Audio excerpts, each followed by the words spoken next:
Hi, I'm Elaine Harding. Welcome to my blog at stampwithelaine.com. Earlier in the week I mentioned linen paper. You might have missed it in the annual catalogue. It's on page 136 and it's under Paper Basics, and it's 2 sheets, adhesive sheets of linen paper, which is 12 by 12. So we're going to be using the products from the Harvest Meadow suite. If you are an avid crafter and you want the whole collection, then there's a shortcut and you can just use this code here where it says Suite Collection, and you will basically get one each of all the items on this page, and there are 6 items in all, including the bundle. So you get an embossing folder, the ribbon, the brush metallic dots, some cork paper, and the designer series paper as well. I've cut the designer series paper down to 6 by 6 so it's easier to see. That's the front and that's the back.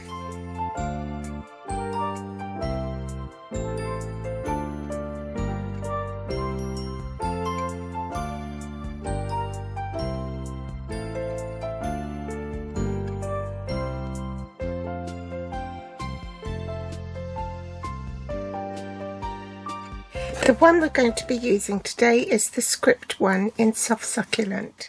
This is the stamp set, Nature's Harvest, and the dies. So if this is bundled together, you'll save 10%. There are 2 labelled dies. This die, which will cut out the outline of the flowers, and this is a separate one, which is just a branch. And then you've got the wheat, more flowers, and this, I don't know what type of flower that is, but they're pretty. For this project we're going to be needing these 4 dies to cut out the label, this flower, the wheat sheaf. I've gone ahead and done that. This is cut out of the 2021 to 2023 shimmery vellum cardstock, and this one was cut out to use as a mask.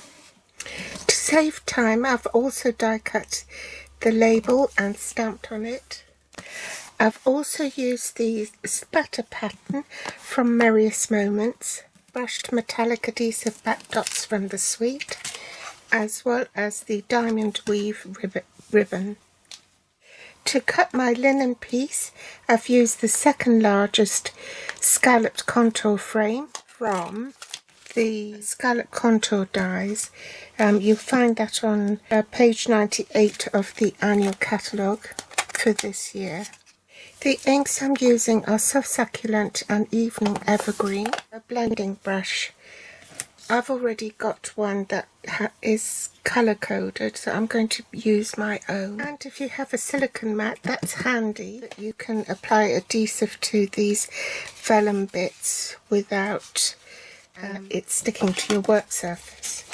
So let's get started. The card base is basic white, thick, and it's half an A4 sheet. In Europe that measures 5 7/8 by 8 1/4. On the long side you score 4 1/8 and fold it in half. The metric is slightly smaller. It's 14.5 by 21 centimeters, and you score on the long side at 10.5 and fold it in half. Matte layer 1. It's in Evening Evergreen, and that is 3 7/8 by 5 5/8. In metric that will be 10 centimeters by 14 centimeters. A piece of Harvest Meadow designer series paper, and I've cut this at 5.5 by 3 inches, and then you want to tear this towards you. Okay, so tear it in the same direction. First, glue the Evening Evergreen onto the card base, leaving an even border all round. Next I'm going to glue the designer series paper on. I've torn the edges.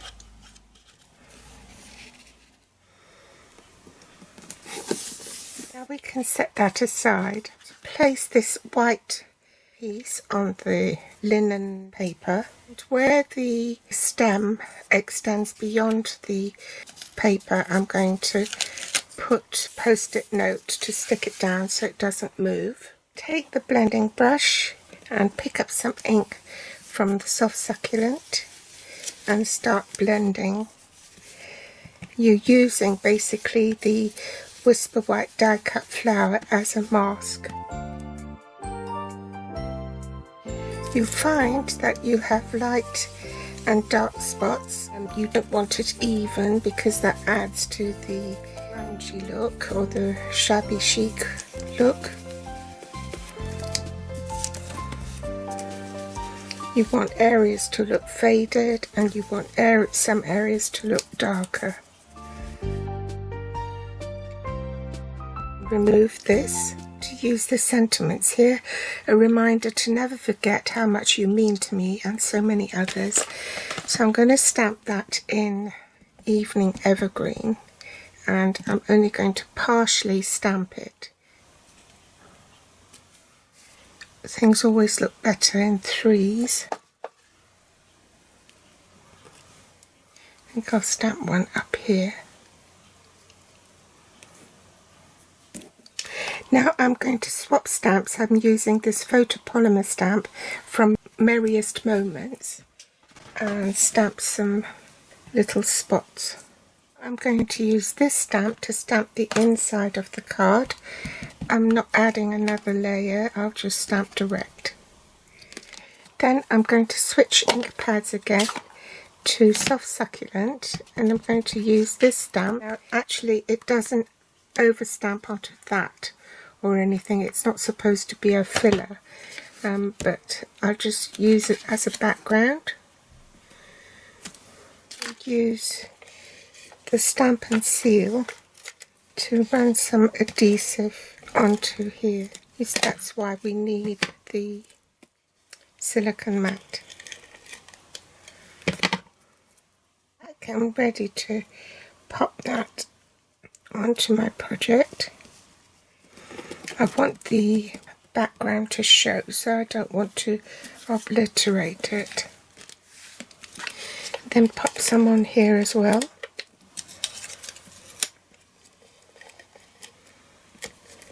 I'm going to turn it over and get rid of some of that excess glue. If you've still got your eraser, it's very handy. I know Stampin' Up doesn't stock it anymore,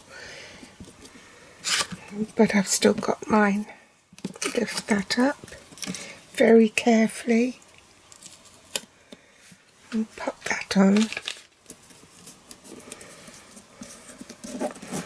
And this larger flower here will help to hold the rest down.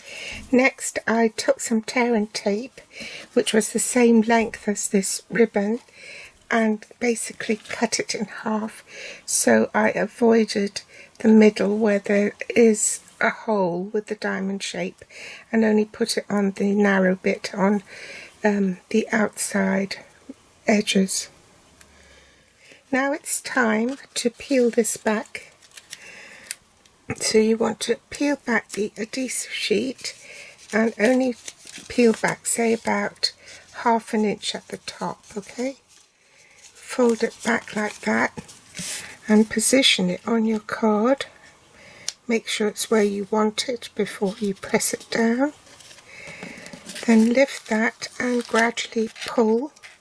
Don't pull it all, just tease it out a little bit at a time and remove any air bubbles, like so. Then you can put your ribbon on. Remove the backing tape, and then you're ready to put it onto your project.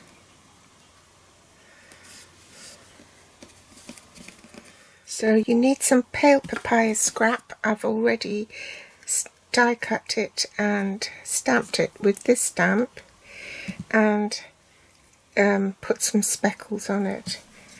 And then I cut narrow strips of dimensionals from the edges where it's considered to be waste, so that it will straddle either side of this ribbon, and pop it there. For a final touch, some brushed metal dots on the bottom here. But how quick and easy was that? I hope you've enjoyed today's tutorial. You'll find the supplies below this video in the show more section. You can also find me on Facebook, Pinterest or Instagram. Thanks for joining me today, and I'll be back soon with more inspiration. Bye!